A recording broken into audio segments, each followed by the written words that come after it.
Imagine for a moment that you are standing at the very edge of everything humanity has ever learned.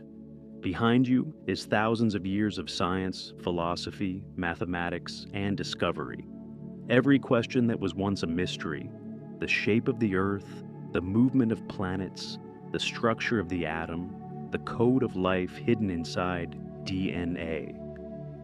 All of it answered, step by step, through centuries of patient, brilliant, relentless human curiosity. And yet, right there in front of you, stretching as far as the eye can see, is darkness. Not empty darkness, but a darkness full of questions so deep, so enormous, so beautifully terrifying that the greatest minds alive today stand before them in complete and honest silence. Tonight, you are going to walk into that darkness. You are about to discover 10 of the most profound, most mind-bending, most genuinely unsolved scientific mysteries in the history of human knowledge. These are not puzzles that scientists simply have not gotten around to solving yet. These are questions that have consumed the careers of Nobel Prize winners, questions that have broken perfectly good theories, questions that make physicists lose sleep, that make biologists shake their heads, that make philosophers wonder if the human mind is even capable of finding the answers. And here is the thing that makes this even more extraordinary. Every single one of these mysteries is happening right now, all around you and inside you at this very moment. The universe is made mostly of something invisible that nobody can identify. Time flows in only one direction, and nobody knows why. Right now, as you listen to these words, billions of electrical signals are racing through your brain, and somewhere in that storm of electricity, the feeling of being you is being created. And nobody on Earth can explain how. Before we go any further, a quick moment for something important. 95% of the people watching this channel right now are enjoying these videos but have not yet subscribed. If you are one of them, the Sleeping Science channel wants you to know this is your place. This is a channel built for curious minds who love falling asleep to the deepest questions in the universe. If that is you, hit subscribe. It takes 2 seconds and it means everything. Whisper, now, turn off the lights, get comfortable, and let us begin. Chapter 1. The Invisible Universe, Dark Matter and Dark Energy. Look up at the night sky on a clear evening, far from city lights, and you will see something that has humbled every human being who has ever truly paid attention to it. Stars. Thousands of them, scattered across the dark, like grains of salt spilled across a black table. And beyond those stars, galaxies. Entire islands of hundreds of billions of stars, spinning slowly through the void. It is one of the most beautiful sights a human being can experience. Now here is the thought that changes everything. Everything you just saw. Everything you can see with your eyes. Everything that any telescope in history has ever detected. All of the stars. All of the planets. All of the gas. All of the dust. Every single atom of ordinary matter in the observable universe adds up to less than 5% of what is actually out there. Less than 5%. The other 95% is something else entirely. Something that does not glow, does not reflect light, does not absorb light, and does not interact with ordinary matter in any way that our instruments can directly detect. It is, for all practical purposes, invisible. Science has given it 2 names, dark matter and dark energy. And despite decades of effort from thousands of scientists using the most advanced instruments ever built, nobody knows what either of them actually is. This is not a small problem sitting quietly in the corner of physics.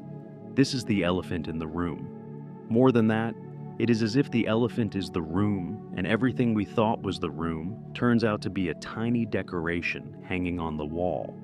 Let us start with dark matter, because its story begins with a woman whose work was ignored for years, and whose discovery would eventually rewrite the textbooks. Her name was Vera Rubin, an American astronomer working in the 1970s. She was studying the way galaxies spin, Specifically, how fast stars at the outer edges of a galaxy move compared to stars near the center. Now, you might think this is a dry, technical measurement, but what Vera Rubin found was anything but dry. It was, in fact, one of the most unsettling discoveries in the history of astronomy. Here is how a normal spinning system works. Think of our solar system.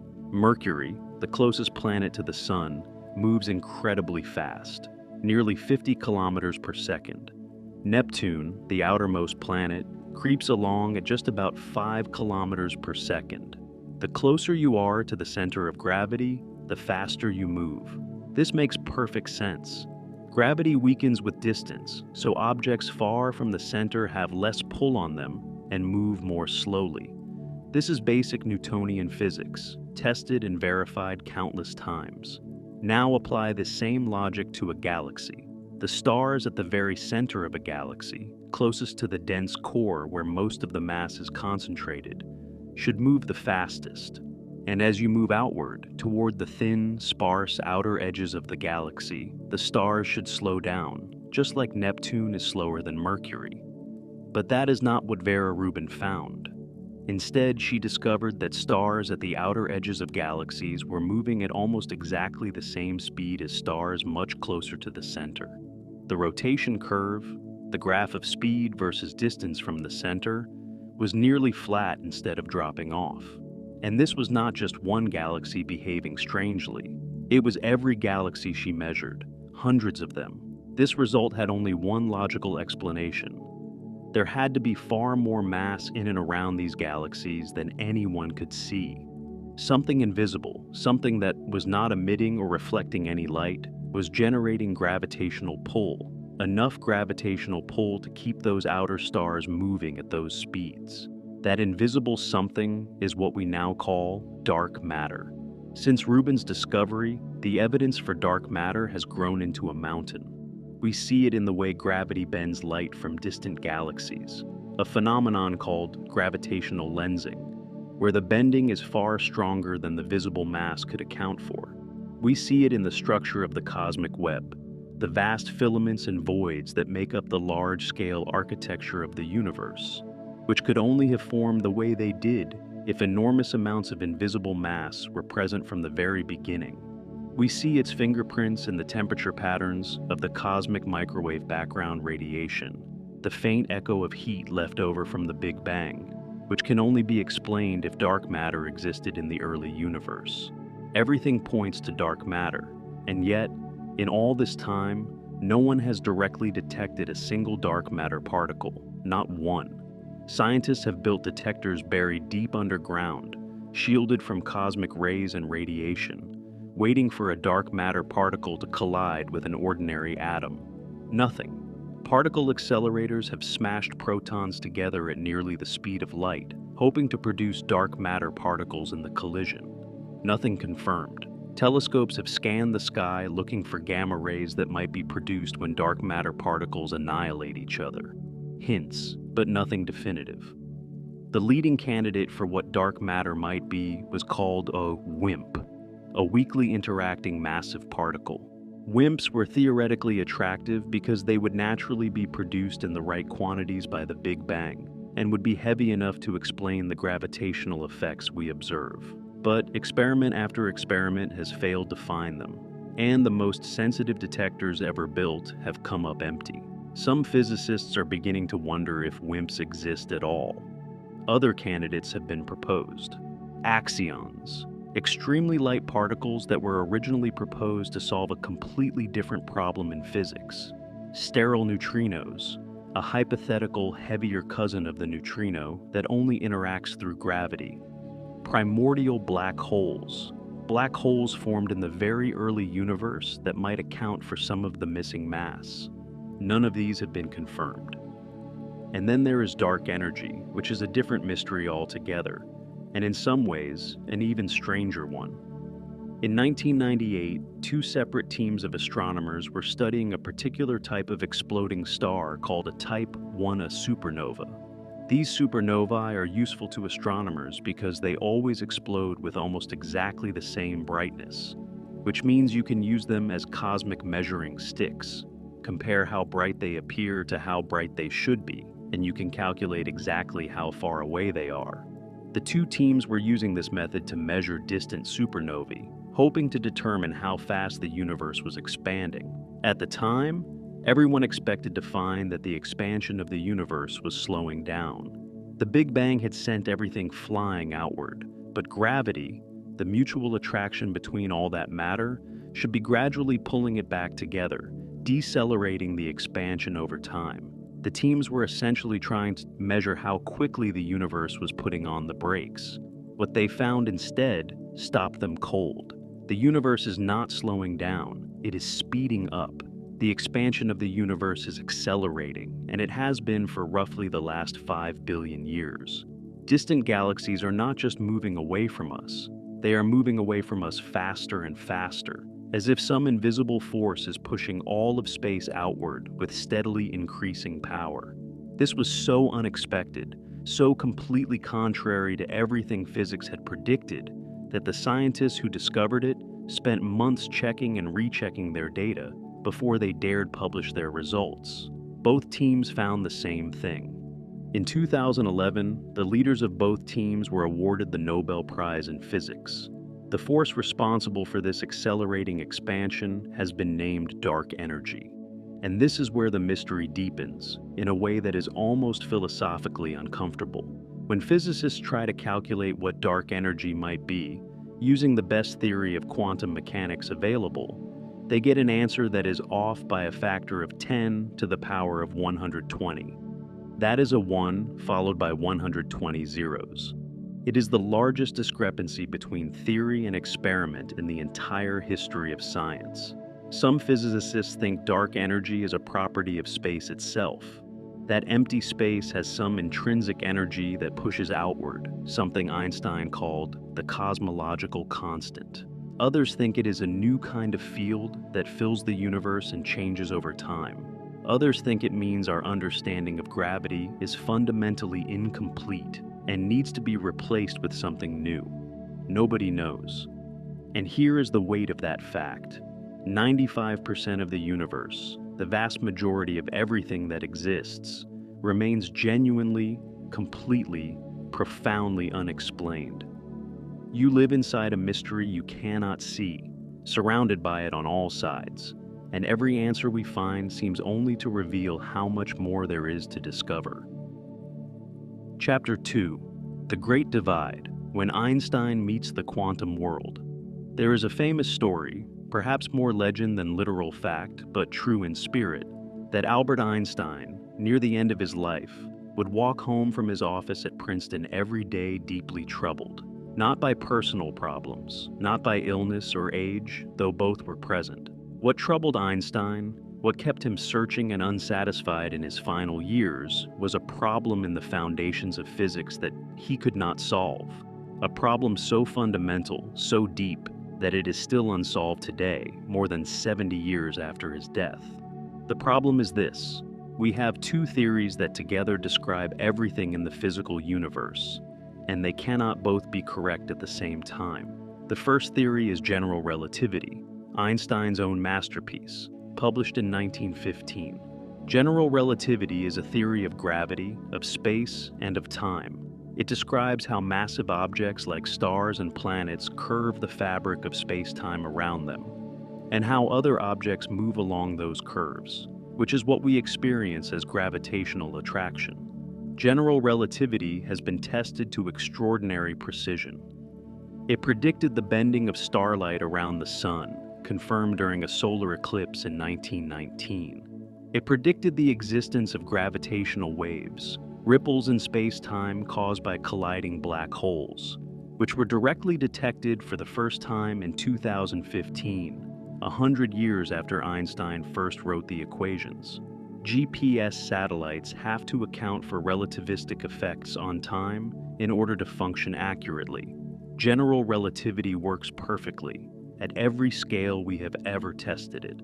The second theory is quantum mechanics, developed in the 1920s and 1930s by a remarkable collection of physicists: Bohr, Heisenberg, Schrödinger, Dirac, and others. Quantum mechanics describes the behavior of matter and energy at the smallest possible scales, the world of atoms, electrons, photons, and the particles that make them up.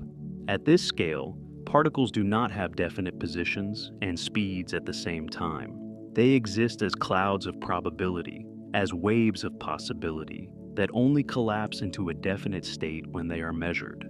Particles can be entangled with each other across vast distances, so that measuring one instantly determines the state of the other.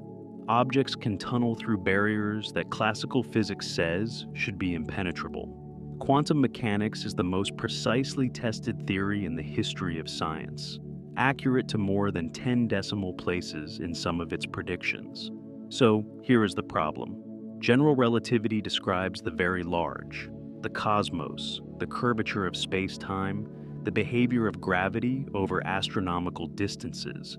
Quantum mechanics describes the very small, the subatomic world, the behavior of matter and energy at the most fundamental level. Both theories are extraordinarily successful within their own domains, but they are fundamentally, mathematically incompatible with each other. When physicists try to apply the rules of quantum mechanics to gravity, when they try to build a quantum theory of gravity, the mathematics breaks down completely. The equations produce answers that are infinite, which in physics means they are meaningless. And when they try to apply general relativity to situations where both extreme gravity and quantum effects matter at the same time, such as the very center of a black hole, or the first fractions of a second after the Big Bang, the equations again break down and give nonsensical results. This incompatibility is not a minor technical footnote. It means that our best picture of reality has a crack running right through its foundation.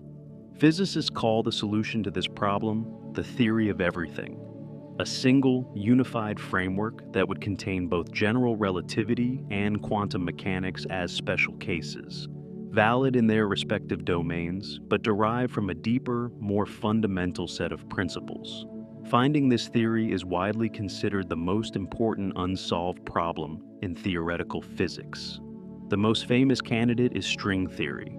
String theory proposes that the fundamental building blocks of reality are not point-like particles, but tiny, vibrating strings of energy.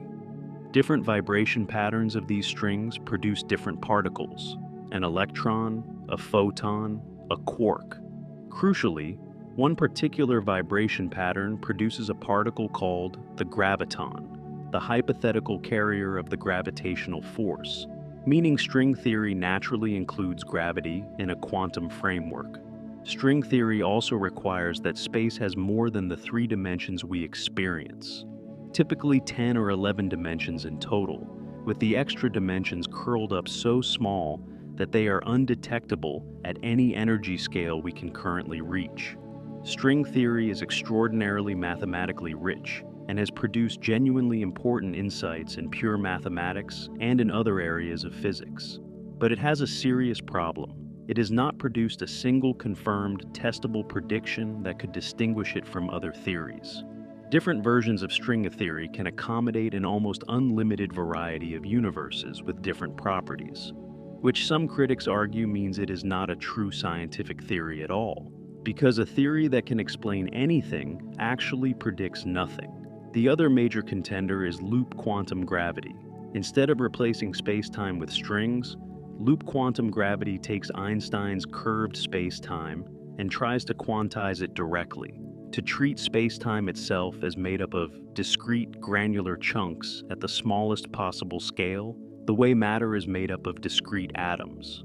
Loop quantum gravity does not require extra dimensions and is somewhat more conservative in its assumptions, but it has its own unresolved problems, including difficulty showing how the smooth, large-scale space-time of general relativity emerges from the granular quantum picture at small scales. Other approaches exist: causal set theory, twistor theory, emergent gravity proposals, each with interesting ideas and unresolved challenges. What all of these approaches share is the absence of experimental confirmation. The scale at which quantum gravity effects would become directly observable, called the Planck scale, is so incredibly small, around 10 to the minus 35 meters, that no particle accelerator ever built, or likely ever to be built, could probe it directly. This makes quantum gravity one of the most intellectually challenging scientific problems imaginable, a problem that reason and mathematics tell us must have a solution, but where the evidence may be almost permanently beyond our reach.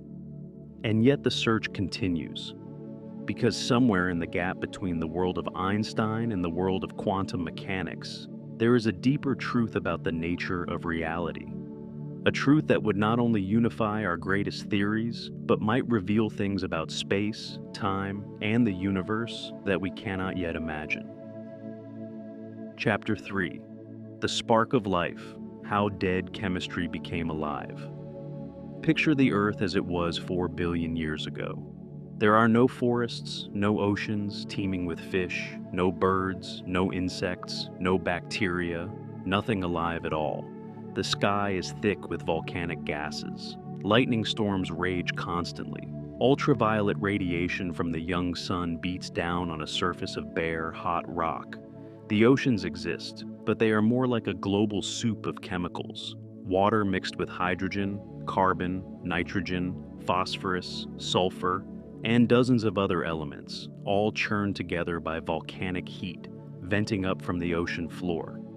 This is the world before life, a world that is, from any reasonable perspective, dead. And then, somehow, something changes. Somewhere in that chemical soup, in a place and by a process that science has not yet been able to fully explain, molecules begin to arrange themselves in a new way. Not just a complicated arrangement, but a special one. An arrangement that can do something no mere collection of chemicals has ever done before. It can copy itself. It can take the raw materials floating around it and use them to build a duplicate of itself. And then that duplicate can copy itself. And on, generation after generation. This is the origin of life. This is the moment, or rather, this is the process which may have unfolded over millions of years, from which all living things on Earth descend. Every tree, every bacterium, every whale, every human being alive today traces its ancestry back to those first self-replicating molecules in the ancient ocean. And despite everything that modern biology and chemistry have revealed about how life works, the precise mechanism by which it began, how chemistry became biology, how non-life became life, remains one of the deepest and most genuinely open questions in all of science. The formal name for this study is Abiogenesis, from the Greek meaning life from non-life. To understand why this problem is so difficult, it helps to appreciate just how extraordinarily complicated even the simplest living things are. The simplest bacteria alive today contain hundreds of different proteins, each one a precisely folded chain of amino acids hundreds of units long. They contain DNA, which stores the information needed to build all those proteins, written in a code made up of 4 chemical letters arranged in sequences billions of steps long. They have cell membranes that regulate what comes in and what goes out. They have molecular machines that read the DNA, copy it, repair errors, and carry out dozens of other essential functions. And all of these components must work together, simultaneously, in a coordinated way, or the organism dies. The puzzle of the origin of life is essentially the puzzle of how all of this complexity could have assembled itself spontaneously, starting from simple chemicals, without any guidance or blueprint. The most famous early experiment in this field was conducted in 1953 by Stanley Miller and Harold Urey. They set up a flask containing water, methane, ammonia, and hydrogen, chemicals thought to represent the early Earth's atmosphere, and ran electrical sparks through the mixture to simulate lightning. After just a week, the flask contained amino acids, the building blocks of proteins.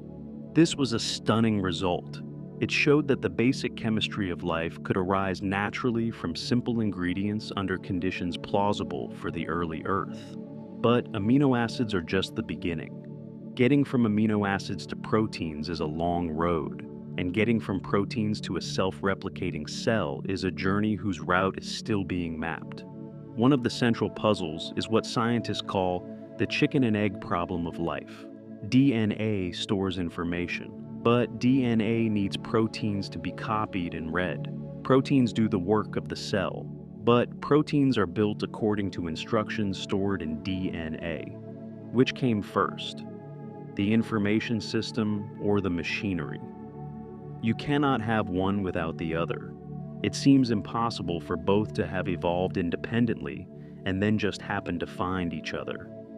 The most promising current answer to this riddle is the RNA world hypothesis. RNA is a molecule related to both DNA and proteins.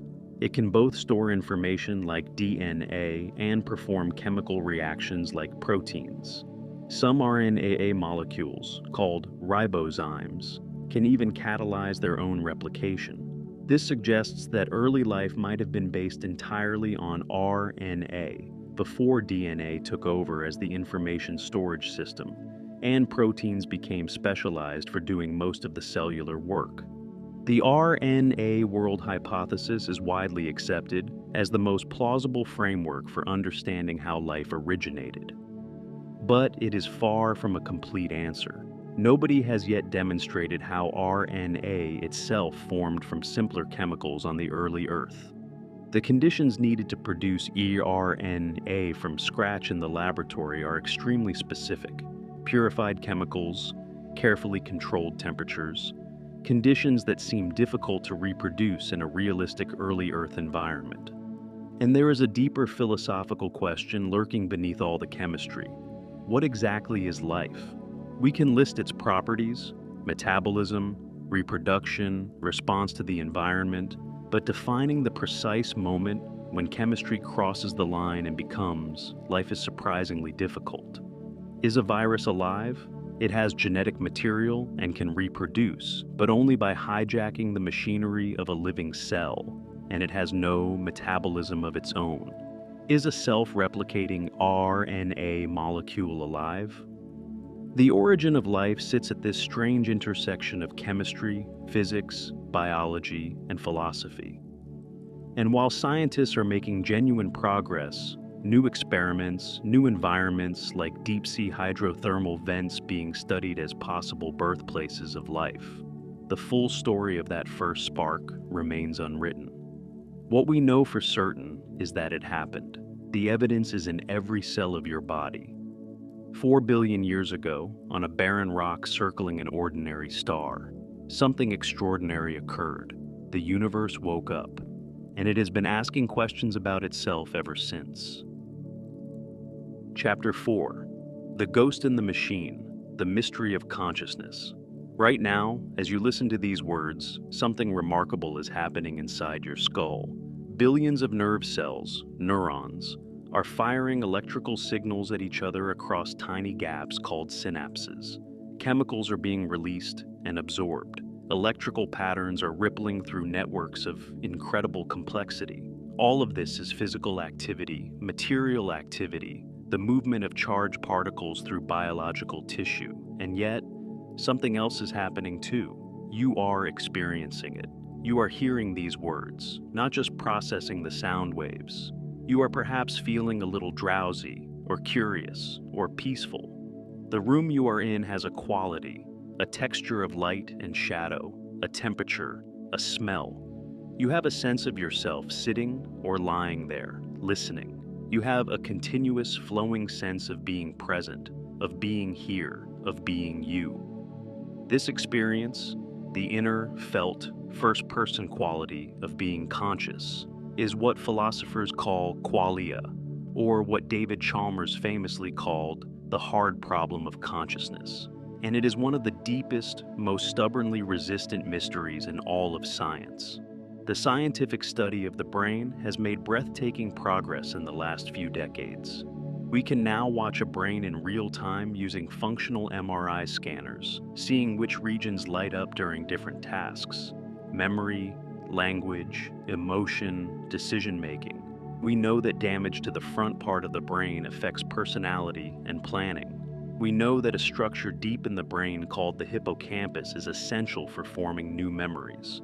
We know that consciousness requires a certain level of activity in a network, connecting the outer layer of the brain, the cortex, with deeper structures, and that when this network is disrupted by anesthesia, by certain brain injuries, consciousness disappears. All of this is fascinating and important. But notice what it does not tell us. It tells us which parts of the brain are active when we are conscious. It tells us what happens when consciousness is disrupted. It does not tell us why there is any experience at all. Why does the electrical firing of neurons feel like anything? Why is there something it is like to see red, to feel pain, to hear music, rather than all of that neural activity simply happening in the dark without any inner experience accompanying it? This is the hard problem. And what makes it so genuinely difficult is that it seems to resist the normal methods of science. Science is very good at explaining how things work, the mechanisms, the processes, the cause and effect chains. But consciousness seems to require an explanation not just of the mechanism, but of why the mechanism produces experience. And there is no obvious way to get from a description of physical processes to a description of what those processes feel like from the inside. Different thinkers have taken very different positions on this problem. One camp, called eliminative materialists, essentially denies that there is a hard problem at all. They argue that consciousness is simply what the brain does, and that the feeling of there being a mysterious inner experience is itself an illusion generated by the brain. When we fully understand the neural mechanisms, they say, we will see that there was nothing more to explain. Another camp believes consciousness requires a genuinely new kind of science, new concepts, perhaps new physics, that we have not yet developed. Roger Penrose and Stuart Hameroff proposed the controversial idea that consciousness arises from quantum processes happening inside tiny structures within neurons called microtubules. Most neuroscientists are skeptical, but the idea reflects the depth of the problem, the feeling that ordinary neuroscience is not going to be enough. A third position is panpsychism, the idea that consciousness, or something like it, is a fundamental feature of the universe, present in some form all the way down to the level of fundamental particles. This is not as fringe as it sounds. Serious philosophers and even some physicists have argued for versions of it. The appeal is that it sidesteps the hard problem by denying that consciousness needs to emerge from non-conscious matter. It was always there, just in very simple forms. Integrated information theory, developed by Giulio Tononi, attempts to give consciousness a precise mathematical definition, as a measure of how much integrated information a system generates. According to this theory, any system that integrates information above a certain threshold is conscious to some degree, whether it is a human brain, a sleeping brain, or even a very simple network. Some researchers find this promising. Others find it deeply problematic. None of these theories has achieved anything like consensus. The hard problem of consciousness remains exactly what David Chalmers called it, hard.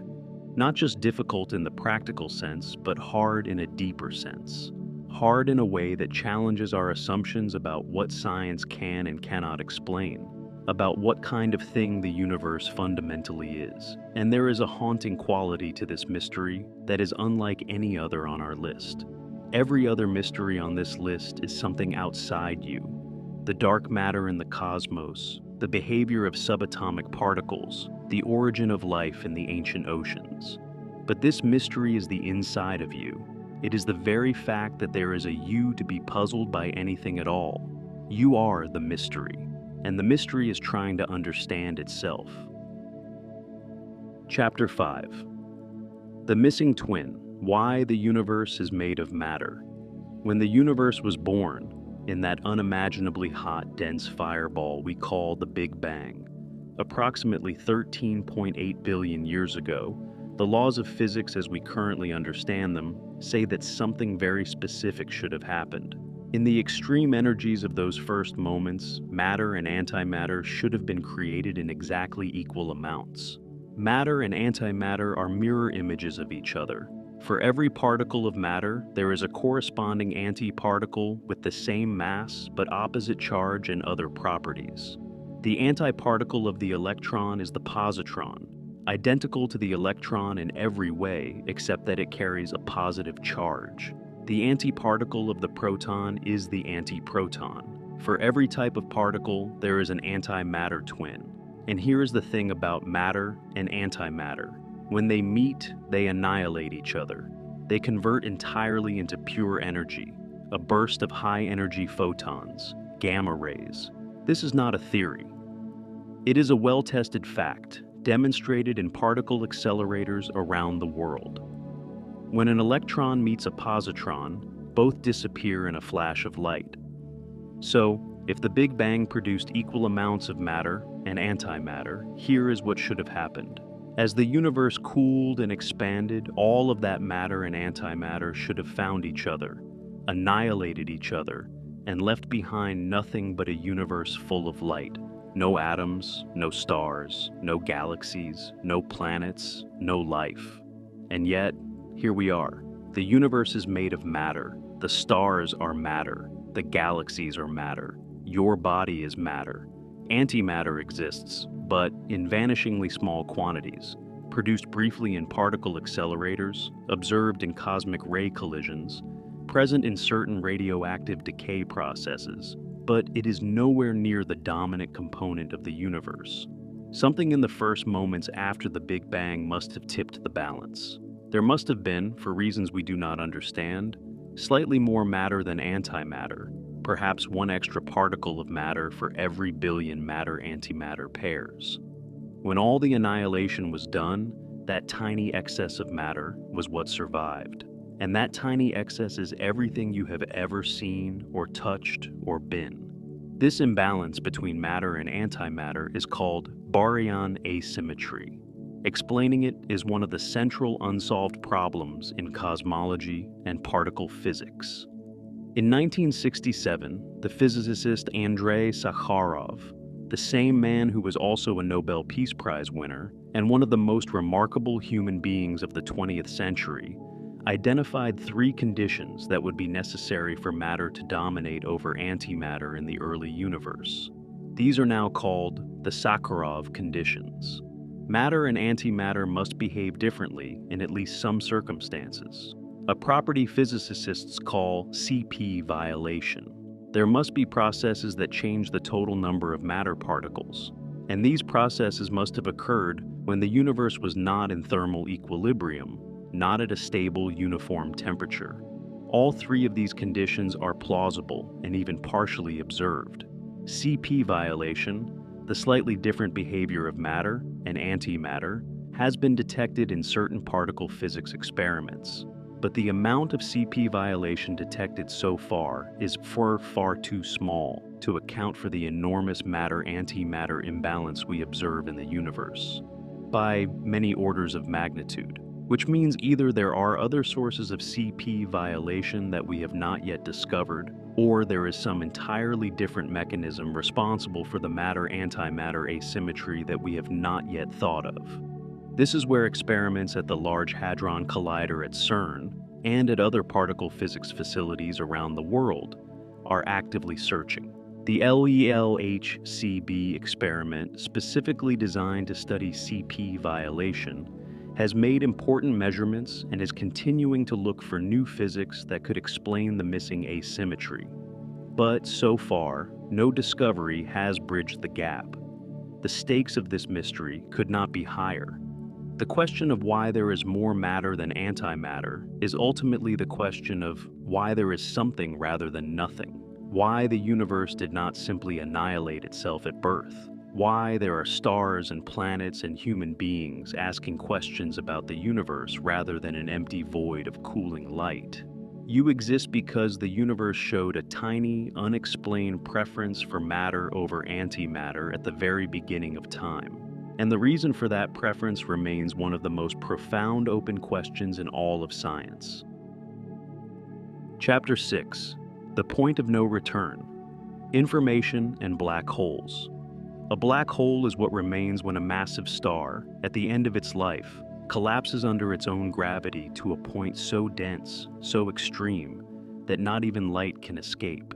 The boundary of no return, the edge beyond which nothing, not matter, not radiation, not any signal of any kind, can ever get back out, is called the event horizon. For a long time, physicists thought of black holes as the universe's ultimate trash cans. Whatever fell in, stars, planets, books, people, information about the laws of physics, was gone forever, crushed into a singularity at the center, erased from the universe as completely as if it had never existed. Then, in 1974, Stephen Hawking made a discovery that changed everything, and in doing so, created one of the deepest paradoxes in modern physics. Hawking showed that black holes are not completely black. By applying the principles of quantum mechanics to the region just outside the event horizon, he demonstrated that black holes should slowly radiate energy, a steady trickle of particles and radiation leaking away from just outside the event horizon, produced by quantum effects in the extreme gravitational field. This radiation, now called Hawking radiation, means that black holes are not permanent. Very slowly, over an almost incomprehensibly long time, for a stellar mass black hole, longer than the current age of the universe by many orders of magnitude, a black hole emits Hawking radiation, loses mass, shrinks, and eventually evaporates completely. This was a profound and beautiful result, but it carried with it a deeply troubling implication. The Hawking radiation is, in Hawking's original calculation, perfectly thermal. It is random, featureless, containing no information about what fell into the black hole. It is the quantum equivalent of static on a television screen. If this is correct, then everything that ever fell into the black hole, all the information about every particle, every atom, every book, every star, is permanently, irreversibly destroyed when the black hole finishes evaporating. And this is a catastrophe for quantum mechanics. One of the most fundamental principles of quantum mechanics is that information is conserved. In quantum physics, if you know the complete state of a system at one moment in time, you can in principle calculate its complete state at any other time, past or future. Information is never created or destroyed. It only transforms. This is not a minor technical point. It is a foundational principle on which the entire mathematical structure of quantum mechanics rests. Violating it would require tearing down and rebuilding the theory from scratch. So here is the paradox. General relativity, through Hawking's calculation, seems to say that information can fall into a black hole and be permanently destroyed. Quantum mechanics says that is impossible. Both theories are among the most well-tested and successful in the history of physics, and they are directly contradicting each other. This is the black hole information paradox. It was first identified and named by Hawking himself, and it has been one of the most productive sources of theoretical physics research for the past 50 years. One resolution would be that the information is not actually destroyed. It is somehow encoded in the Hawking radiation, but in a scrambled, encrypted form so complex that it is practically unreadable, while still theoretically preserving quantum information. Most physicists today believe something like this must be true, but proving it rigorously and understanding exactly how information escapes the black hole in the radiation has proven extraordinarily difficult. In recent years, there has been significant progress on this front, driven by a connection between quantum gravity and quantum information theory, using a mathematical framework called the holographic principle, inspired by the work of Juan Maldacena, who showed a deep equivalence between certain theories of quantum gravity and certain quantum theories without gravity. Physicists have been able to calculate something called the page curve, which describes how information should leak out of a black hole if quantum mechanics is fully respected. These calculations suggest that information does indeed escape in the Hawking radiation, though the details of exactly how are still being worked out. Hawking himself went back and forth on this question over his lifetime. Early in his career, he was firmly in the camp that information was destroyed. Later, he came to accept that quantum mechanics was probably right, and that information must somehow escape. But the full, rigorous solution, the exact mechanism by which a black hole returns information to the universe, remains one of the great open problems of theoretical physics. At the center of every black hole sits the ultimate mystery, a singularity, where density becomes infinite and the known laws of physics break down entirely. Whatever is happening there, whatever the true nature of space and time and matter at that extreme point, lies beyond the reach of both general relativity and quantum mechanics as we currently know them. It is a place where our understanding ends, not with a wall, but with an edge that drops off into the unknown. Chapter 7: The Blueprint of Life: How a Single Cell Becomes a Brain. You began as a single cell. It is almost impossible to hold this fact in your mind and take it seriously. You, with your 86 billion neurons, your intricate network of blood vessels stretching over 96,000 kilometers, your immune system capable of recognizing and fighting millions of different pathogens, your eyes that can detect a single photon, your hands capable of writing poetry and performing surgery, all of you came from one cell, smaller than the period at the end of this sentence. That single cell contained a nucleus, and inside the nucleus was DNA. If you unspooled all the DNA from that one cell and laid it end to end, it would stretch about 2 meters. Written along that 2-meter thread, in a chemical alphabet of 4 letters, is the complete instruction set for building and running a human being. Not just a rough sketch, a detailed, redundant, error-corrected master blueprint, precise enough to specify the structure of individual proteins down to the location of each atom. That single cell divided. 2 cells became 4, 4 became 16, and on and on. At some point, something extraordinary began to happen. The cells started to become different from each other. Some became muscle, some became bone, some became the specialized cells of the eye, sensitive to light. Some became neurons, the electrically active cells of the nervous system.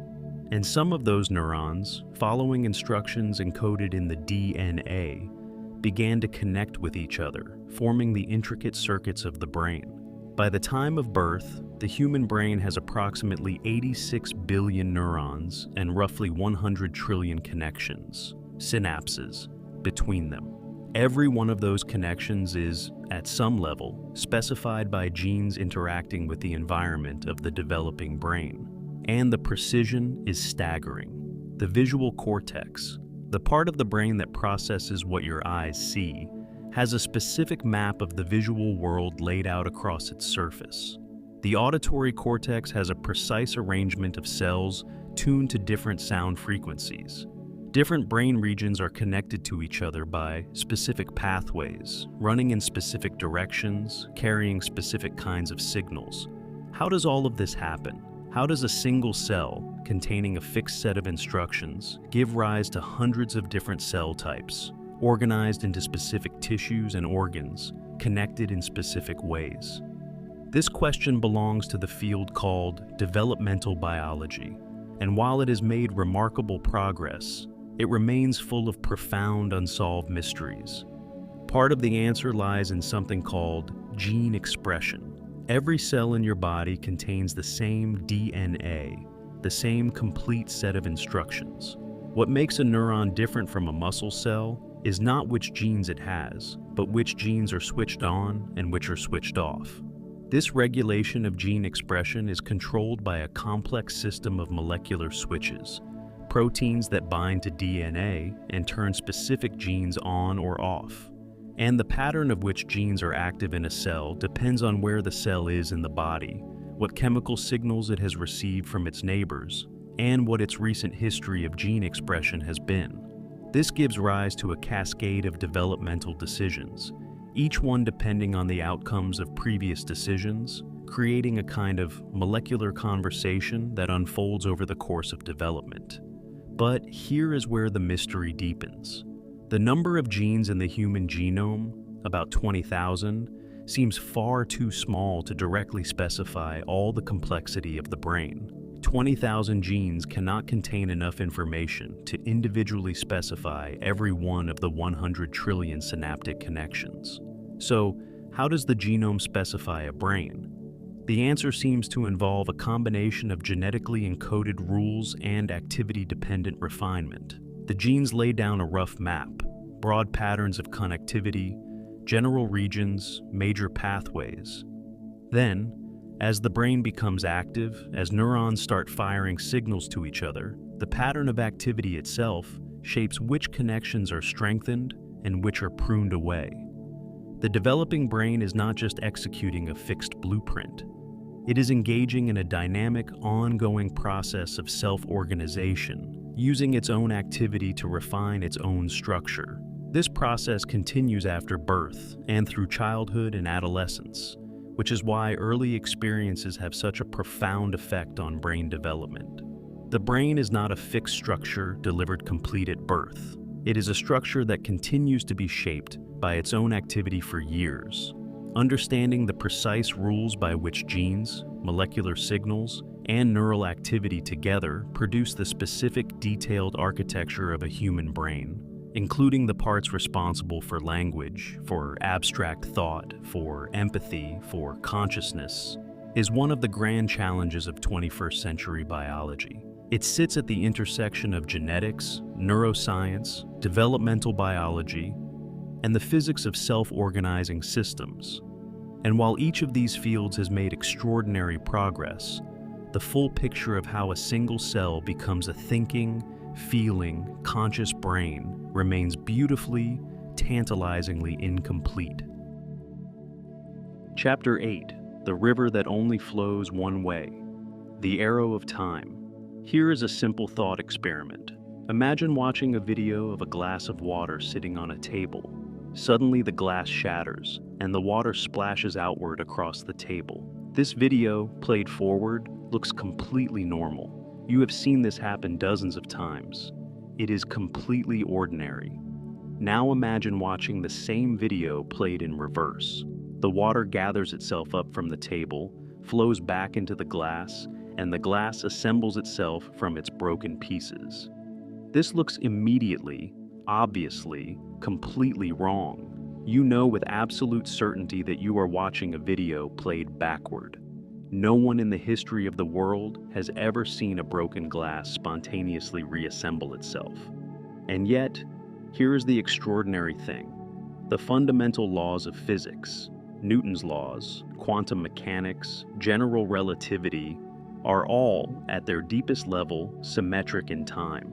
The equations that describe how particles move and interact work just as well when you run time backward as when you run it forward. A physicist watching a video of two electrons interacting, attracting and repelling each other, exchanging photons, cannot tell whether the video is being played forward or backward. Both look equally valid. So why, if the underlying laws of physics are symmetric in time, does our everyday experience of time have such a powerful, irreversible direction? Why does the broken glass not reassemble? Why do we remember the past but not the future? Why do we get older but not younger? Why does time flow forward? This question, the origin of the arrow of time, has been one of the deepest puzzles in physics for more than a century, since the Austrian physicist Ludwig Boltzmann first grappled with it in the 1870s.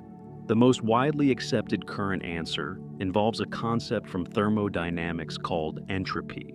Entropy, in its most intuitive form, is a measure of disorder or randomness. A glass of water has low entropy. Its molecules are relatively organized, contained within the glass. After the glass shatters, the water and glass fragments have higher entropy. They are more disordered, more spread out, more random. The second law of thermodynamics states that in any isolated system, entropy tends to increase over time or stay the same. It never spontaneously decreases. And this is why time has an arrow. Physical processes naturally evolve from lower entropy states to higher entropy states, and this defines a preferred direction for time. But this only pushes the question back a step. Why does entropy increase? The statistical answer, given by Boltzmann, is that there are enormously more high-entropy states than low-entropy states. So, a randomly evolving system is almost certain to move toward higher entropy simply because there are more high-entropy arrangements available. This is not a law in itself, but a consequence of statistics and large numbers. But then we have to ask, why did the universe start in such an extraordinarily low-entropy state? The Big Bang represents an almost inconceivably ordered, low-entropy beginning, everything packed into an incredibly hot, dense, uniform state. And since then, the universe has been evolving toward higher entropy ever since. Stars forming and burning, galaxies spreading, eventually approaching, over vast timescales, a cold, dark, maximally disordered state that physicists call the heat death of the universe. The arrow of time we experience every day, the shattering glass, the aging body, the fading memory, is ultimately a consequence of this cosmic trajectory from the low-entropy beginning of the Big Bang toward the high-entropy future. But why the Big Bang was so extraordinarily low entropy in the first place is something our current theories do not explain. It appears to require the universe to have started in a very special, very unlikely state, and the reason for that initial state is unknown. Some cosmologists, like Roger Penrose, have proposed that a correct theory of quantum gravity would need to explain why initial conditions are low entropy, that there should be some deep physical principle that forces the beginning of the universe to be ordered. Others have proposed that time is not truly fundamental, that it emerges from deeper, timeless structures at the quantum level, and that the arrow of time is therefore not a basic feature of reality, but an emergent one.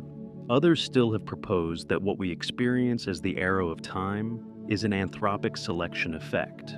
We necessarily find ourselves in a universe with a strong time asymmetry, because we are complex, entropy-driven systems who could only have evolved in such a universe. None of these answers is fully satisfying. The arrow of time remains a genuine mystery, one of those places where our deepest physical theories seem to point towards something even deeper that we have not yet understood. Every moment that passes, every memory you form, every heartbeat in your chest is a tick of a clock that runs only forward, and the reason that clock can never run backward is something science is still working to fully explain. Chapter 9, The Last Wild Problem. The Mathematics of Chaos in Fluids.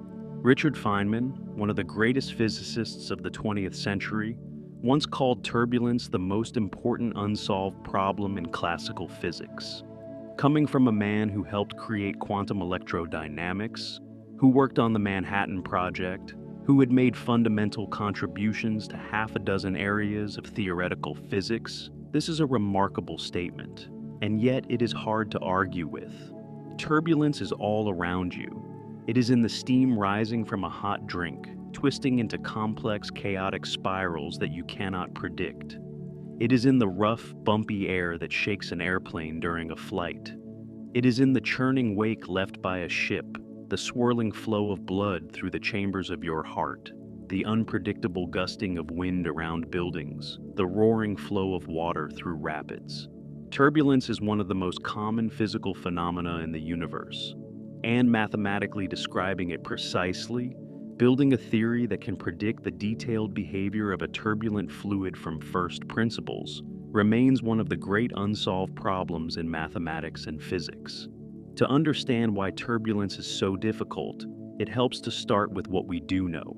The motion of fluids, liquids, and gases is described by a set of equations called the Navier-Stokes equations, developed in the 19th century by the French engineer Claude-Louis Navier and the Irish mathematician George Gabriel Stokes.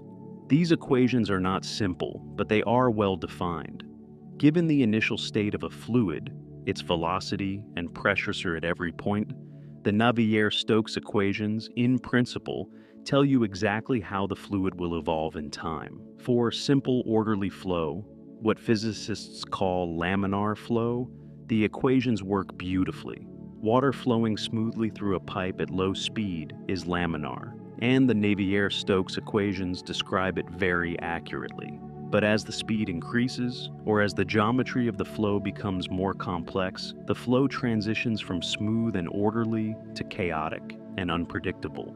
Eddies and vortices form, swirling at all scales simultaneously. The flow becomes sensitive to tiny perturbations.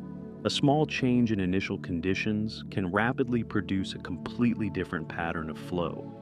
The system becomes what mathematicians call nonlinear and chaotic.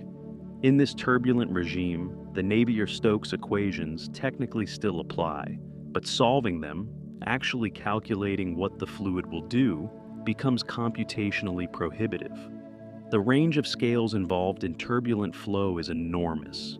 Energy is injected at large scales and cascades down through smaller and smaller eddies until it is finally dissipated as heat at molecular scales. Simulating all of these scales simultaneously requires computational power that exceeds our current capabilities by many orders of magnitude for any realistic engineering problem. So, engineers and applied scientists use approximate methods, simplified models, statistical descriptions, empirical rules of thumb that work well enough for practical purposes but do not give a complete, fundamental understanding of turbulence. The aerodynamics of an aircraft wing, the efficiency of a jet engine, the drag on a ship's hull, all of these are calculated using approximations and corrections, not from a clean first principles theory. There is also a deep mathematical problem at the heart of turbulence, separate from the computational difficulty.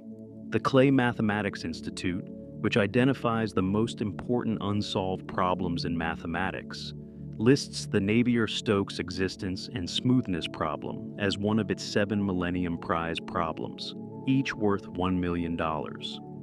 The problem asks, essentially, whether smooth, physically reasonable solutions to the three-dimensional Navier-Stokes equations always exist for all time, or whether the equations can produce mathematical singularities, points where the velocity or pressure of the fluid becomes infinite. This is not known. It has not been proved one way or the other. For the full three-dimensional case, the mathematical foundations of the equations we use to describe all fluid flow remain rigorously unproven. This is striking when you think about it.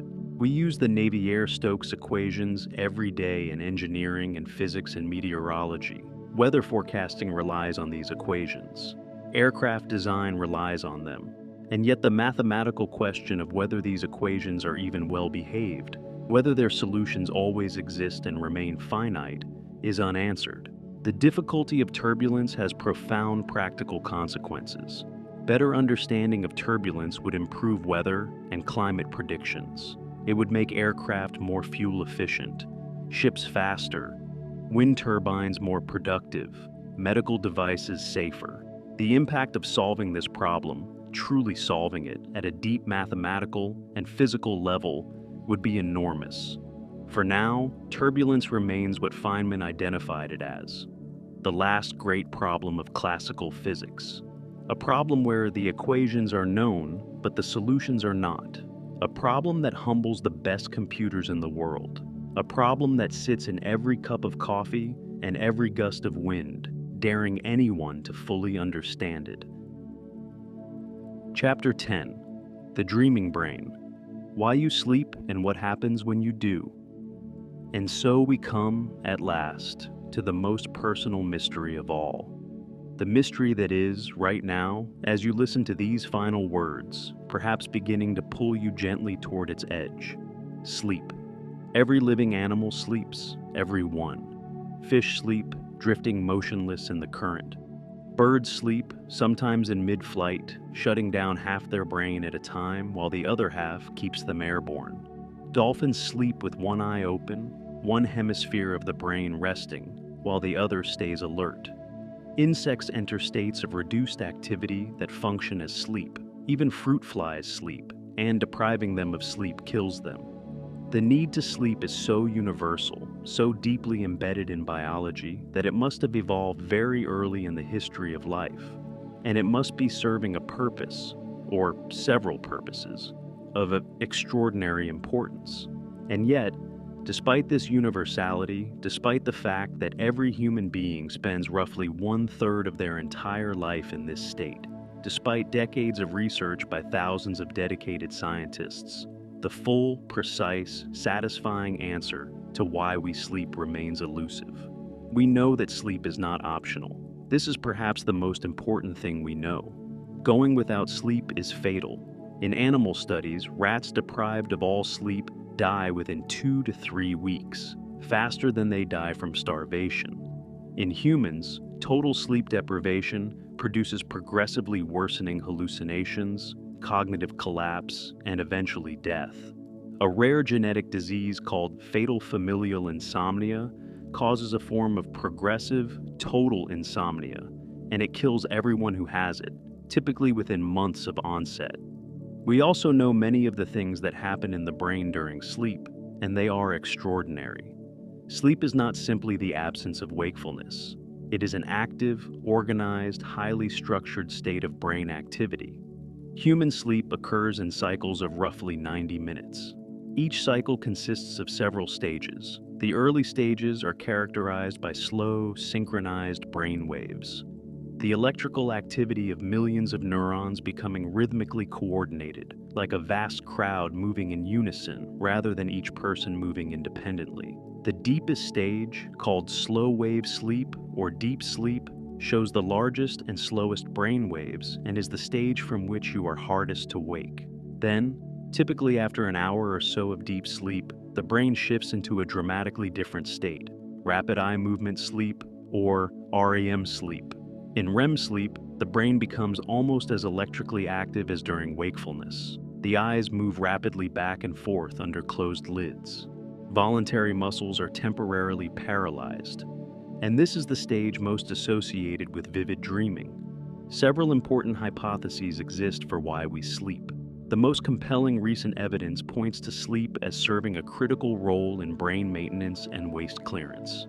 In 2013, research by Maaike Nedergaard and her colleagues at the University of Rochester discovered a previously unknown system in the brain called the glymphatic system, a network of channels that surrounds blood vessels in the brain and flushes cerebrospinal fluid through brain tissue. This system appears to be primarily active during sleep, and it clears away metabolic waste products, including a protein called amyloid beta that accumulates in the brains of Alzheimer's patients. This raises the possibility that one crucial function of sleep is essentially taking out the brain's trash, clearing the toxic byproducts of a day of neural activity. Sleep is also clearly essential for memory consolidation. During sleep, particularly during the interplay between slow-wave sleep and REM sleep, the brain appears to replay and consolidate memories from the day, transferring information from short-term storage in the hippocampus to long-term storage in the cortex. Studies consistently show that sleeping after learning something dramatically improves retention. Students who sleep between study sessions outperform those who do not, even when total study time is equal. The sleeping brain is not passive. It is actively organizing and filing the experiences of the day. Sleep deprivation impairs immune function, disrupts hormonal regulation, increases cardiovascular risk, impairs judgment, reduces emotional resilience, and accelerates cellular aging. The connections between sleep and health are pervasive and profound, and yet the precise reason why each of these effects occurs, why the brain needs to be in the specific state of sleep rather than simply resting while awake, is still not fully understood. And then there are dreams, the most mysterious component of sleep. In REM sleep, the brain creates an entirely self-generated world, sights, sounds, emotions, narratives that can feel completely real while they are happening. The visual cortex is active. The emotional centers of the brain are highly engaged, often more than in waking life. But the prefrontal cortex, the part of the brain responsible for logical reasoning, self-awareness, and critical thinking, is relatively quiet, which may explain why dream logic so often feels completely acceptable, even when it is wildly implausible. Why do we dream? Freud thought dreams were the royal road to the unconscious, symbolic messages from repressed desires and fears. Modern neuroscience has moved far beyond that, but has not converged on a single explanation. Some researchers think dreaming is a byproduct of the memory consolidation process, a kind of creative reprocessing of recent experiences and old memories, mixing and connecting them in novel ways that might generate new insights or emotional understanding. Others think dreaming functions as a kind of threat simulation, allowing the brain to safely practice responses to dangerous or challenging situations. Others think REM, sleep and dreaming, are essential for emotional regulation, helping to process and integrate emotionally charged experiences from the day, stripping away the emotional charge from difficult memories. The question of what dreams mean, whether they mean anything at all in a psychological sense, is still genuinely open. What is clear is that dreaming is not nothing. It is not random neural noise. The brain is doing something specific and organized during dreams, something that seems to be important, something that evolution has preserved across hundreds of millions of years of animal history. You are, right now, beginning to approach that threshold. The day's events are waiting to be processed. Your brain is preparing to do things that science is still trying to understand.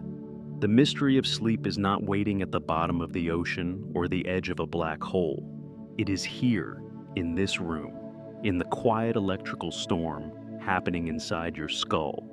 And as you let your eyes close, as the waves of slow sleep begin to wash over the day's thoughts, as your breathing slows and your body grows still, know this: you are not just falling asleep. You are participating in one of the greatest unsolved mysteries in all of science.